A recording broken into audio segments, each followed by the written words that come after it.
Welcome to the Living Well Pod. I'm Crystal, I'm Samantha. and this show is all about discovering peace, freedom, and possibility in the midst of life's health challenges. If you're ready to see beyond your diagnosis and explore the wellness within, you're in the right place, and we're so glad you're here. Hi, Samantha. Hi, Crystal. It's been a while. Well, it hasn't been a while. You and I talk all the time, but it's been a while since we have recorded a conversation for the podcast. It sure has, but now we're back, season 3. And we're kicking off this season by sharing an experience that really brought home something that we've been talking about here on the podcast for a long time. It was the topic of the last episode that we did, how our beliefs and our thoughts and our understanding of conditions like gastroparesis shape our experience of it. And I was on a call recently with doctors and researchers, and I shared a perspective that did not land the way I expected it to. And what came out of that reminded us why we want to keep grounding our conversations here in the lived experience of people with gastroparesis and looking at how that experience and understanding where it comes from can create and provide relief from suffering, even while we are waiting for better treatments, new treatments, more practical help for the symptoms of gastroparesis. And so that's what today's episode is about. Should I get into it, Samantha? Should I just tell the story? Definitely, please. So we were on a Zoom call recently. You were with me, Samantha. And this was a call that was a gathering of gastroparesis practitioners, advocates, researchers, experts from sort of across the spectrum of people in the gastroparesis space. And we were all coming together with the goal of collaborating our efforts to improve outcomes for people with gastroparesis. And so over the course of the call, we're talking about things like the need to have better diagnostic criteria for gastroparesis versus functional dyspepsia, because that's a real source of confusion both among clinicians and patients.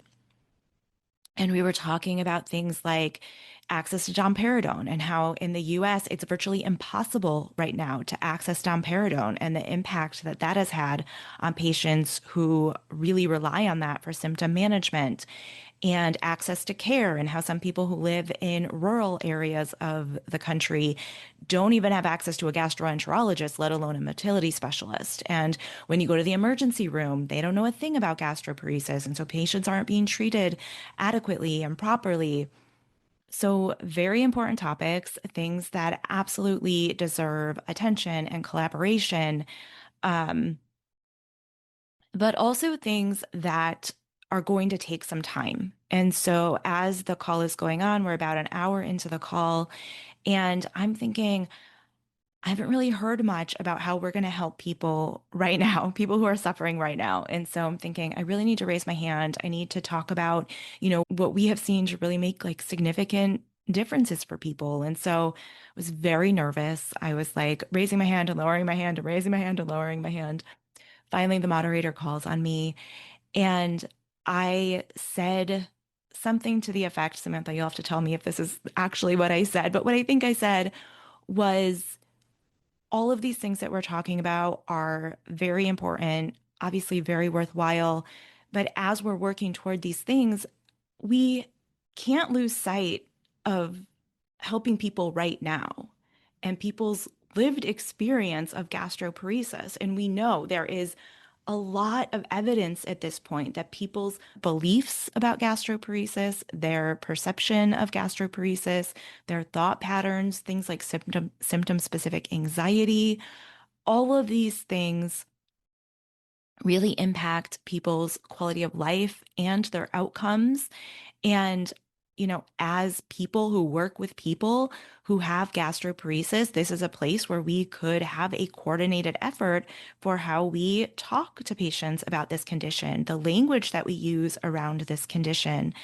And I probably made a mistake here, because this is a controversial kind of buzzword within this space. But I said, with this being thought of as a disorder of gut-brain interaction, I also don't think we can overlook mental health and the impact that that has on a patient's overall experience, on their quality of life, on their outcomes.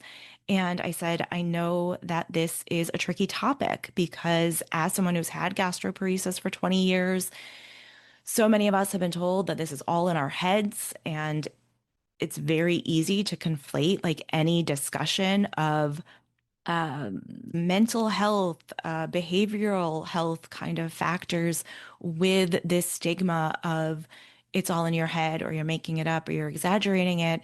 But I think this is like an important area for us to focus and discuss. And so that's what I think I said. Is that what you heard, Samantha? That's exactly how I heard it. So, how did you feel your point of view was taken? It went over like a lead balloon. Can you tell us more? Well, immediately when I was done talking, a doctor got on from arguably like the biggest health institution in the United States.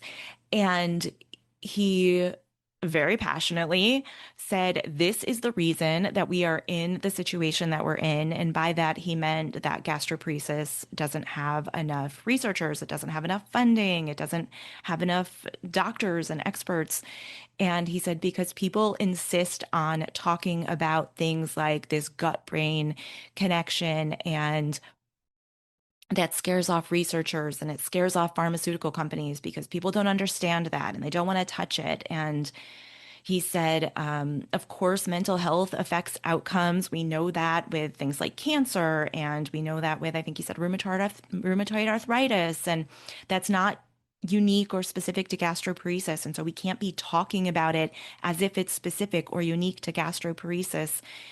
And this went on, he, like I said, was very passionate about this. He was very against everything that I had said.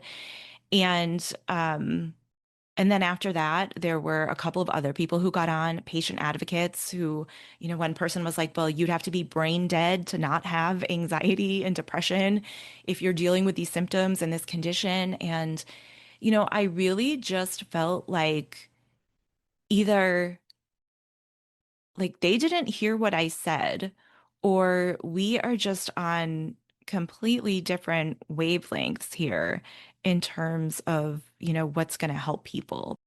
I felt like what you were saying was totally missed, that I felt some people took it very personally and almost like a criticism. Well, as if I don't talk to my patients in a appropriate way about gastroparesis, and of course I'm doing everything humanly possible to make their experience as best as it possibly can be. So I think some people felt that it was a criticism, even though I did not hear it as a criticism. I heard it as there's another piece to this puzzle, because we can look at treatments and we can look at, making ways to make domperidone accessible in the US.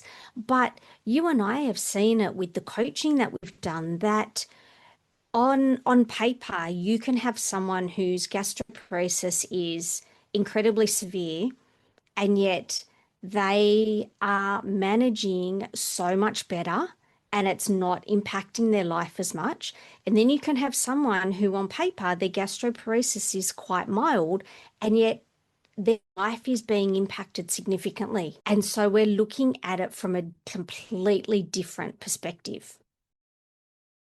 And I do think that in a way, I did mean it as constructive criticism, not of anybody in particular, certainly, but just of the way we currently look at and think about and treat gastroparesis as a whole. And again, not necessarily unique to gastroparesis. I think this is true with many chronic illnesses, but we're talking about gastroparesis. Like we're in the gastroparesis space. And so even even if we agree that people with gastroparesis are struggling with things like anxiety and depression, and those things affect outcomes. I mean, that seems to me like that should be a discussion that we're having because that is not, as far as I know, part of like the standard treatment of care is to support people with their mental health to improve their experience and their outcomes.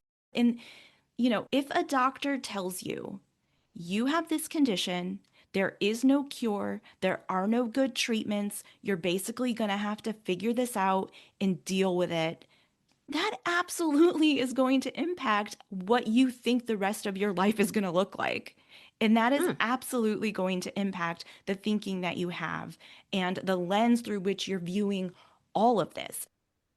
And I remember my first experience receiving my diagnosis with my gastroenterologist. And it was, we don't really know much about once food enters the mouth. I mean, this was 16 years ago. And so you're really not going to have a handle on it. And it was almost like, good luck with that. And that can absolutely impact my path going forward. And so, as you said, it's about that initial meeting taking into account the whole person, not just well, you only have mild symptoms or you have quite severe symptoms. And so, these are the worst case scenarios that you're going to end up on. It's treating the person in front of you as an actual human being. That was definitely a big part of what I was saying. The Mm. fact that if we're all sitting here talking about wanting to make life better for people with gastroparesis, and we have ample research now that how people understand the condition and what they believe about the condition influences their quality of life, that is something we can all do right now collectively as a community to really think about how we talk about this, how we describe it Hmm. to patients, how we can, I think, really untangle this confusion between it's all in your head and how you think about this condition matters. Like Mm. those two things are not the same. And I think No. it's a really difficult conversation sometimes because so many of us have heard it's all in your head. How many of us have been asked, like, well, are you under any stress? As if like that's That's the problem here. You just have a little too much stress in your life. We're not saying that anxiety or stress or thinking causes gastroparesis. I mean, gastroparesis is not a psychological condition, but those things do impact our experience of the condition. And so addressing them can alleviate a lot of suffering while we wait for other interventions. I think without a doubt, I can say that if I was aware of this part of the equation when I was diagnosed, my experience would have been completely different with gastroparesis. And I really think I would have less fear around it. And honestly, I wonder if that's something that like the doctors just don't understand because they don't have this condition, right? And I think that fear that so many of us have experienced around our symptoms, around our future, what does this mean for me? What if this doesn't work?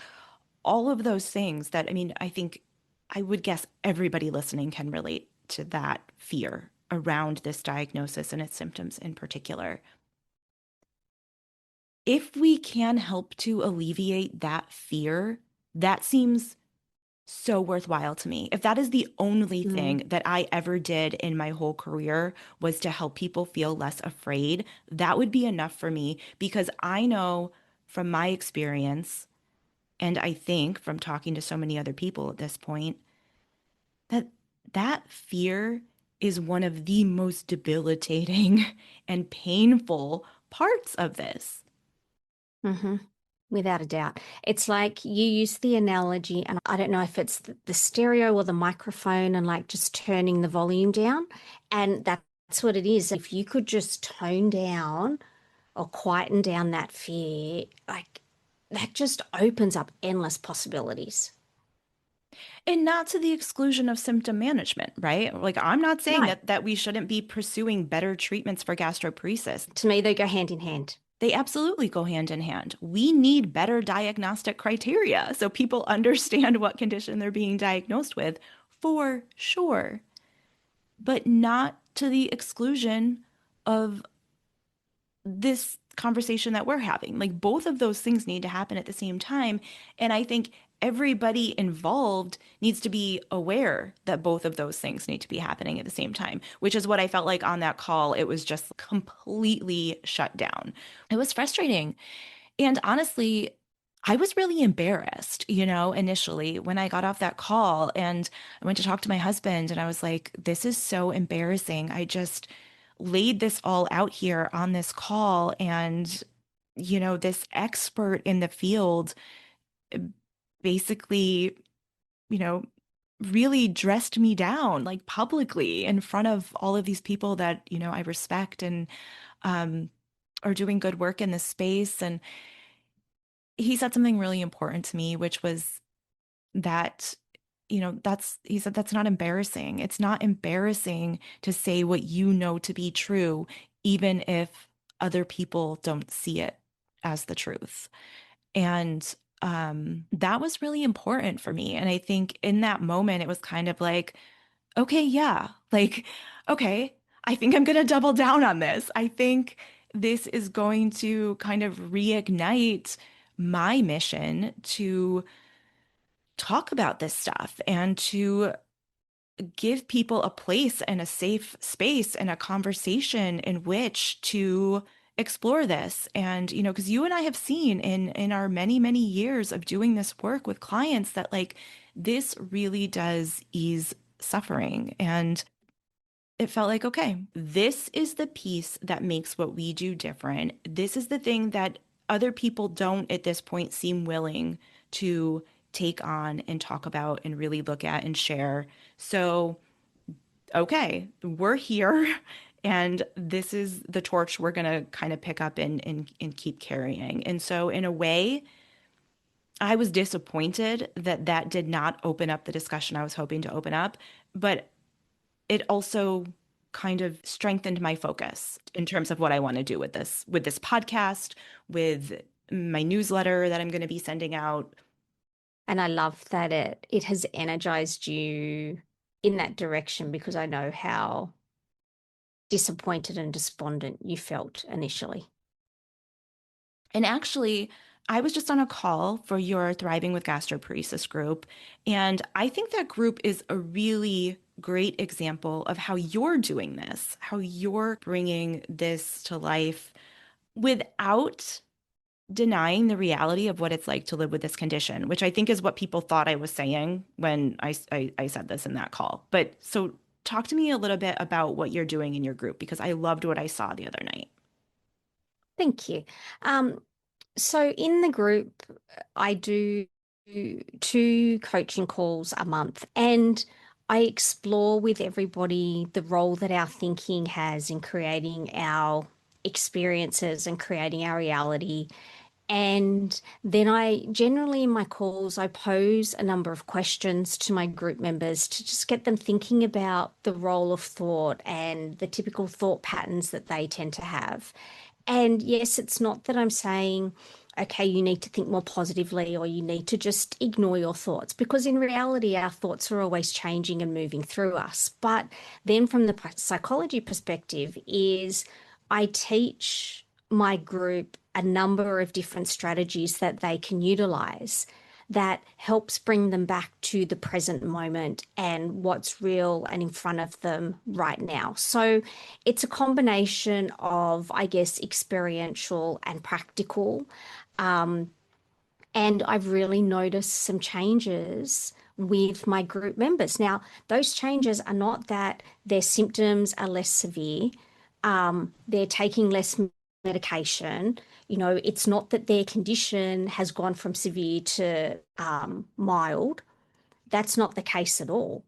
But their experience and their focus on their symptoms and feeling like their life is being dictated by gastroparesis is not the case as much. It's not necessarily in the forefront of their mind. It might be to the side, but they're experiencing moments of joy because I think there's the belief that I can only be happy if my gastroparesis resolves itself. But we've learned that two things can hold true at any one time. That really stuck out to me when I was talking to your group the other night too, because I can think of a couple of things that came up. There's one woman who's on TPN and has been on TPN for a while, and she's realized that her fear around food is a really significant obstacle for her, and her fear around eating. And we had a really interesting discussion around understanding what that fear means and what it doesn't mean. And then there's another woman in your group who took a day trip, right, for the first time in like a super long Hmm. time. And so people's lives are opening up even as they are waiting on better help from doctors and better treatments and, access to new and different practical tools, right? Their lives are still opening up and they're feeling less afraid, they're feeling less isolated and less stuck. And I think to me, like going on that call was like, yes, this is what we're talking about, right? Because it's really Mm. seeing in real time how that being in this group has affected those people, hearing what you're saying about where experience comes from, hearing what you're saying about what thought really is and the role that it plays on our day-to-day life. And so it's wonderful to see that unfold in real time. Thank you. That means a lot. And after that, people are probably going to want to know where they can find out about the group. So give us the link real quick. So people can go to my website, which is transformative-psych.com. And if you click on services, there's then my TWGP, my Thriving with Gastroparesis community. And you can click on there, it gives you a lot more information and then a link to sign up. And before we wrap up, I just want to speak directly for a minute to anyone who's listening who does feel scared, who does feel uncertain or overwhelmed, or who does not have access to adequate treatment for their symptoms right now and is feeling maybe stuck by that. We want you to know that your experience is not stuck. And while we're all here waiting for better treatments and better access to care, there are ways that your relationship with this condition can shift, that your experience of life with gastroparesis can change. And real relief can come from that. Real relief can come from looking in the direction that we look on this podcast and the things that we explore. And so, if that is you, if you are in that space, I just hope that you will stick with us and you will continue this discussion with us. You are not alone, and it is possible to live well with gastroparesis, even right now, with the resources that you have and the things that are available to us. So, with that, thank you so much for listening, and we'll talk to you next time. Bye-bye. Bye. Thank you so much for listening. If you enjoyed this episode, be sure you're subscribed over at thelivingwellpod.com so you'll get all future episodes and related content right in your inbox. We'll see you next time. The Living Well Pod is a production of Living Well Media.